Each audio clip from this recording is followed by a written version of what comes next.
What's up, everyone? This is Jesse Brooks, the 5-String Fury, bringing another video to you. I've been hanging out with my son for way too long. Hi, it's your boy Josh back at it again with another banger, and today we got... Because that is now apparently going to be the intro.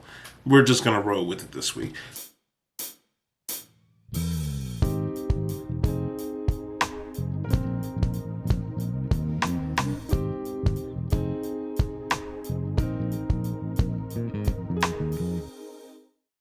So, this is Jesse from the future, editing this video. As I'm sitting here going through, I realized throughout the video I've been referring to the Rode Video Mic Go, and that's not actually what we have. What we actually have is the Rode Video Micro. Now, I could sit here and re-record this whole video and do some weird thing, but I'm not going to do that. Basically, the important part here is I don't have a Rode Video Mic Go. I have a Rode Video Micro. Enjoy the rest of the video. Later. This week I got a little bit something different for you. I kind of wanted to get into a little bit more of the technical aspect of making these videos. I've been doing this for a little bit of time and I've been experimenting with different things. I haven't done a full-on comparison between my different methods. And so this week what we're going to do is we're actually going to go through some of the audio options that I have at my disposal and do a comparison in one video, see how that works. So right now, right this moment, what you're hearing, the sound directly from the Canon M50 with no kind of audio boosting or whatnot. So now we're going to talk about some of the microphones that I actually use on a regular basis. We've got Movo VXR10. This is something that I had been using when I was doing most of my filming with my Pixel. Basically, that one came with a nice little setup for working with your cell phones. So I had that earlier when I was doing things with my cell phone. Kind of compared it to the Rode Video Mic Go, which is very similar and costs slightly more.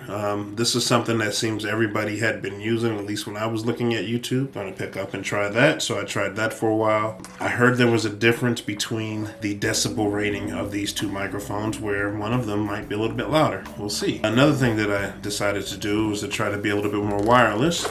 And so I picked up this Pixel Vocal Air wireless lapel. What you get for that is you get a body unit, or a receiver.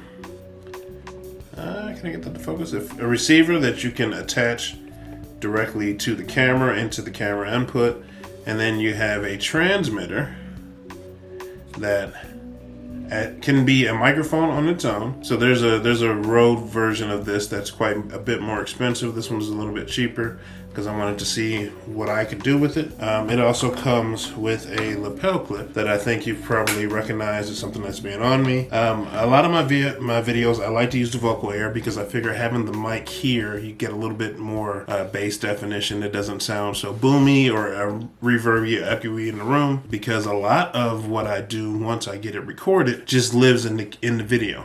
What I figure we're gonna do is I'm going to attach some of these mics and turn them on, and then we will basically get a read of how that particular mic works in the video. Okay, so now I've attached a lapel mic to my shirt, and I've plugged in one of the microphones directly into the camera so that we can compare its audio. I've now switched to, we'll call it mic 2 or B, the second mic in this one. So it's either, yeah. So this is the second mic.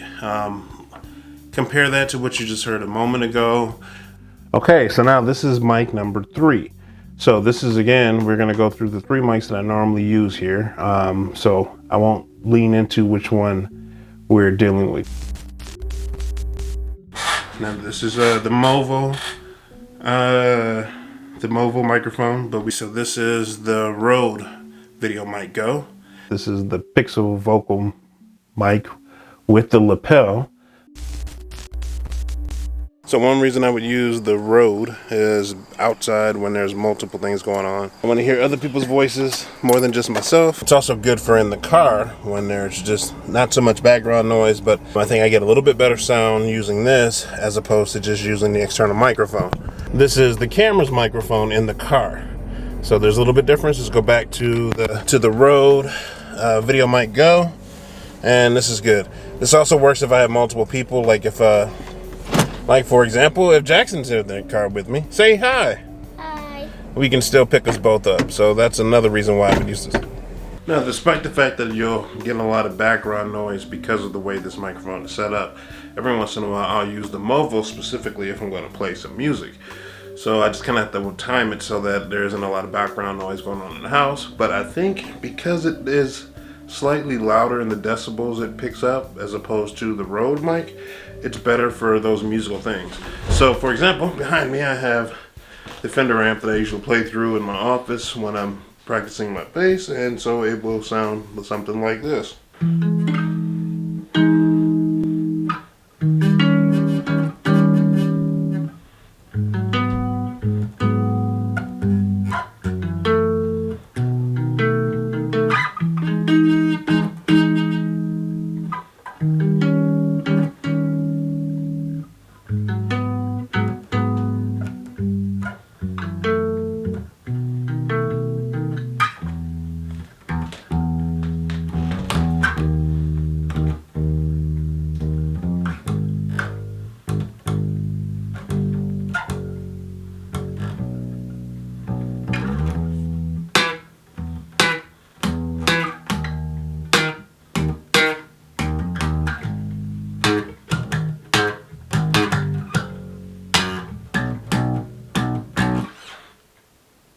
Something like that. Ultimately, I tend to focus on using the Pixel Air vocal mic with the lapel plug-in because it's easier to basically focus in on my voice, and I think you get a clear, consistent sound whether or not I'm close to the camera or if I'm further away. I like that consistency. I like the small form factor of basically being able to be a little bit further away from the camera without worrying about if I need to speak louder or project. Also, it tends to cut out a lot of the background noise because it's focused directly on me. One of the drawbacks I think I have is actually with this particular lapel mic that comes with it. This particular one, I think at some point I've had experience in some videos where I'll get cutouts when nothing's actually going on. Usually I'll try to run this through my shirt so that it's just kind of out of the way, and on occasion that may cut out, and it may cut out now. I don't know if I can make it cut out by wiggling this around, but that is annoying. One thing I haven't tried at this point, just using the receiver without the lapel portion just to see what that sounds like. It still should pick up pretty well. It should work out just fine. One of the things I've seen other people do with the wireless mics like this is to go to more of a boom setup where they'll take a mic like the Rode Video Mic Go, plug that into the receiver, and now basically I'm coming through the Rode into the wireless receiver and into the pack there. And actually that's an interesting thing I haven't tried yet, but I suppose for something like this we could use it kind of as a out of the frame shotgun mic and have it a little bit closer, which maybe gives you a little bit different volume. So how does this sound? That's interesting. And since we're testing things out and being all experimenting, let's plug in our Movo and see what that sounds like. Same experiment where I hold that out of frame, and maybe that'll give me some other options of things I can try with this kind of a setup. Maybe this is something where I could take this and actually put it on the cab itself and maybe get a different sound. That's something I'll experiment with. We'll go back to the lapel just to wrap this up and see what's going on. So those are some of the microphone options that I've explored. I don't do affiliate links or have anything like that, but I will show you some of those Amazon links where I purchased these different things. I don't know what the current prices are. Typically, I kind of wait for things to be a little bit less, and I just kind of save up for things. Like, this has been an experiment that's been going on for over a year. I didn't buy all of these all at once. I kind of spaced it out over time, trying different things, trying different gear, and really just trying to see how to do this YouTube thing. That's pretty much what I've been experimenting with. Do you have any ideas? Do you have any comments on which setup sounded the best? Any thoughts? Please comment down below. Let me know what you're thinking. Let me know if you're interested in this kind of content, and I'll keep going through and showing you how I do these things and make some music along the way. Anyway, that's all I have for you this week. Thanks for watching. I'll see you in the next one.